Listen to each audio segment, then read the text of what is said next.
राधे श्याम गौतम कोटेदार साहब, ग्राम सभा रोहिणिया निवासी।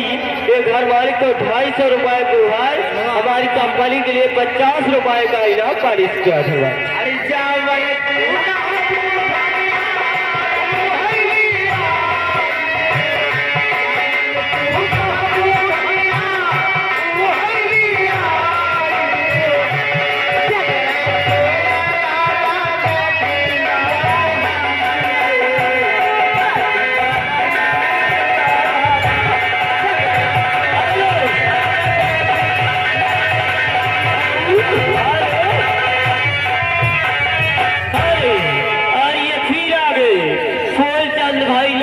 निवासी एक ही तरफ से आप लोगों के लिए 20 रुपए का इनाम पारित किया।